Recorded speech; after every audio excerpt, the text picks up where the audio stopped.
We're in the midst of one of the biggest market rotations we will see within a decade, maybe even this century. Over the past 7 months, we've seen a huge rally in stocks.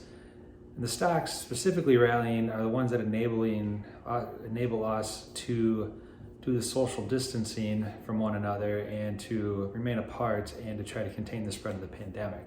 But now with the recent news of a vaccine, we're nearing the end of the pandemic. And that means those tech stocks that have seen such massive growth over the past 2 or 3 quarters, we'll see that growth disappear. It'll start to slow. People won't need to have as many Netflix subscriptions. They won't need to use those Zoom happy hours anymore. They can go out and do all these things in real life. And with the growth stopping, investors will eventually flee these stocks because they are at astronomical valuations. And you don't want to be in those stocks when they go down. And I have a video on that I put out last week. And this video is going to be about this rotation, but not these stocks to avoid, but the sectors we want to be into and the sectors that'll make a lot of money. But before we get to that, first I'd like to welcome everyone to Stocks, Tech, and Beer, where we grab a cold one and talk about technology in the markets. You can see the background here looks a little bit different. I switched residences here in Texas. I now have an apartment to myself. I'm not in a shared house anymore. Thought it'd be a little quieter, but the sound insulation here leaves a little to be desired. You might hear some noises like footsteps upstairs, and there's a strange box on the side of the apartment building that buzzes loudly. And I hope that doesn't pick up in here, but we'll see. I'm also trying out a new camera. I got a iPhone 12 Pro, and I wanted to see if this would look any different, sound any different, and just wanted to test it out. So we're gonna do that today. So if it looks and sounds a little bit different, that's probably part of the reason why. Today I'm drinking a double Stardust from Batch Craft Beer and Kolaches here in Austin. It's a brewery I stopped at once, and it was rated highly. The first time I went, the beers just must not hit my palate. But then I went back when they had a new release. They had a couple double dry hopped hazy IPAs that I wanted to check out, and I got 2 different ones, and maybe we'll drink them both here. This is the better one. This is the double Stardust. I like this one a little better. You can see it's nice, hazy and cloudy, just as it should be. Get a little citrus there on the nose.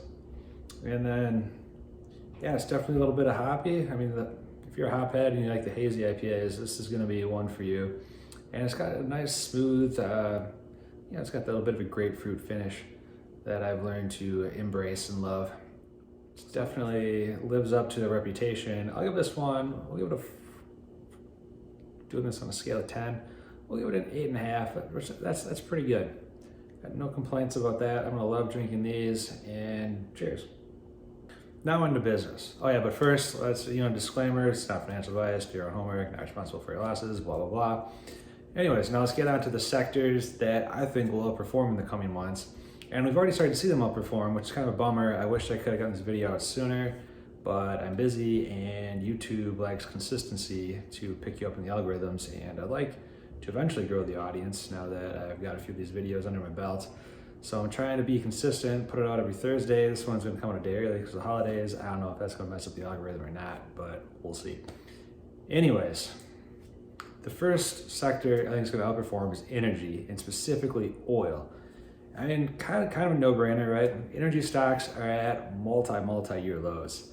And, ExxonMobil and Chevron were at pretty much their March lows just a couple weeks ago when I first had this idea. And before the election, I had sold some puts on Exxon as a way to get some quick cash and watch those puts expire worthless. So that was exciting because, Exxon, it was yielding 8% at the time, or it's yielding 10% of the time, and I think it's like 8% now. It's gone up a little bit. Still a great investment. It's just crazy. Like those kind of yields in a huge oil company like Exxon, that's like end of the world kind of crazy. But the world's not ending. It's about to begin anew. We're all gonna be able to come out again and live our lives and get back to the way we used to live. That means people will start driving more. They're gonna be going to the office. They're gonna be going to restaurants, and they're gonna be flying again too. And all these activities are great for oil demand. A couple weeks ago, I went long Chevron. It's a little better run business than ExxonMobil. The balance sheet's a little healthier. And it was yielding 8% at the time. It's gone up a lot. It's probably yielding around 6% right now. But A quick 20-30% move at the bottom is just the beginning. They still have another, I think, 30% or more to go until they reach the levels of where they were pre-pandemic. Sure, demand for electric vehicles is increasing. Yeah, we have a Democratic president, most likely, that'll get elected by the Electoral College come December. And they like to promote these green energy policies. But the thing is, still, there's something like 95% of cars are internal combustion engines. 90% of cars sold last year were internal combustion, gas guzzling cars. And that's a lot of cars. Oil's not dead. It's not going away anytime in the next 10, 20 years for sure. This isn't going to change overnight. We're limited on our materials for batteries.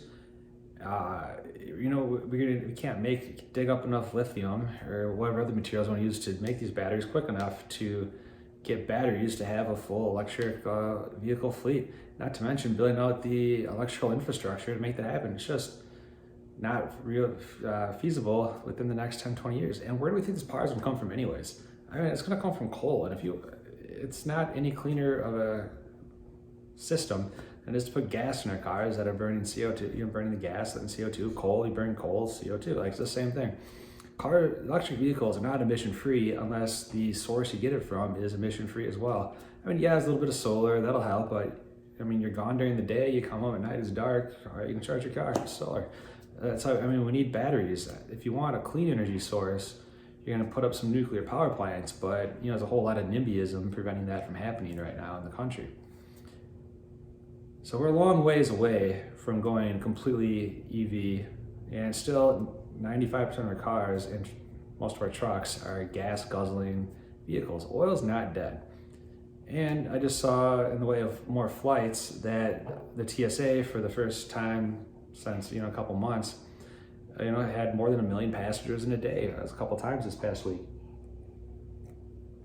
And that means more planes are getting in the air and more planes are burning that jet fuel.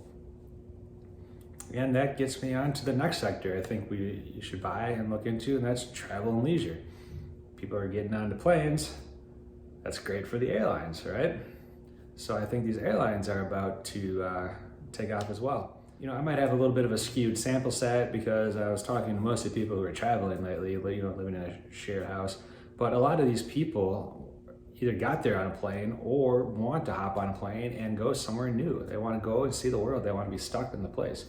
And I think that's going to happen for a lot of people. And once this subsides, for sure, everybody's going to want to go out and do something new. Once they get that vaccine, they'll be safe. They're going to get out and they're going to go on vacation and go back to all-inclusive resorts. They're going to hop on those planes. They're going to go wherever they dreamed of going over the past year. I think that's going to actually be a boost to the travel industry in the next year. They're going to see the massive growth. Maybe it's temporary, maybe it's just a one-year thing, but it'd be the massive growth like we just saw in the tech stocks, the massive growth in a little one-year blip here, and it's going to be a big rotation. So like for airlines, I think you should look at American, United, Southwest, Delta, the main four. Forget Spirit, they're garbage. But then you have cruise ships, like I think those will be popular again. Like they're not going away. Norwegian Cruise Lines, like I don't think Norway's gonna let them go bankrupt. Carnival's not gonna go bankrupt, I doubt. And then you have hotel stocks as well. And the third sector I really like right now is the insurance sector. I can't believe how beaten down these companies still are, and I can't figure out why. It's like investors think people with everyone's going to catch COVID-19 and they're going to die behind the wheel of their car and destroy the world and rack up massive claims before they have to pay out their life insurance policy. Like, it's unrealistic. This doesn't make any sense to me. They're not going to be paying out a bunch of claims. Like, property and casualty insurance should be like soaring. Like, no one's driving their car anymore. I just don't get it at all. Like, yeah, I know interest rates are low and it's going to stay low for longer now than we thought. So it's tough for these companies to make a return on their investments. But guess what? It was also low before the pandemic. Like, these companies shouldn't still be on sale for a 50% discount. And, insurance companies are traditionally one of the best investments you can make. Because not only do you get the profits on the business side, you also get to enjoy the investing profits from the float of the company. And the float is, like, you pay your insurance premiums before you need it, right? So, like, you pay your insurance premiums now for next year, like, or the next 6 months, however you pay your car insurance. And that's how it works. It happens for a reason, because they want money in advance to make sure you're going to pay for the policy, and you don't just pay if you need it, right? Makes sense. But anyway, so the insurers have the money before they have to pay it out. So what they do is they invest this float, they get a little yield on it, or if they have enough of a reserve, they can put it in some equities, and that's how Warren Buffett became one of the world's richest men. He invested the float of his insurance companies very smartly. I mean, that's pretty much what Berkshire Hathaway is. It's one big insurance company. So I bought some insurance companies over the past few months, and they're starting to pick up a little bit of steam, but they're still not moving as quickly as like we've seen the energy stocks move lately. And that's good because it gives us more time to get in and invest some more of our money. And I predict we're going to see above average performance from the sector going forward. And that's great. Above average performance on an above average performer. I'm going to have some great returns on these. And one of the best ways, easiest ways to invest in this is the Spider S&P Insurance ETF. It's just got a broad basket of these big insurers, and it's going to just be easy to get in and out of. So I recommend that. You can get into some of those simple insurance companies if you want. You got Progressive, Travelers, Axis Group is one that I bought. What else? American Financial Group. You can get a whole list. There's tons of them out there. But anyways, yeah, so those are the three sectors I think we'll see long-term gains from going forward. So those are the three sectors I think we'll see some long-term gains from going forward as life returns to normal. And these sectors have all been beaten down by the pandemic and they haven't risen back up. And I think there's going to be some growth targets going forward. So as a quick recap, once again, the three sectors I like are oil, airlines, and hotels, and insurance companies. And all have been massive underperformers, and I think they're going to catch up. So we'll see what happens. But until then, cheers.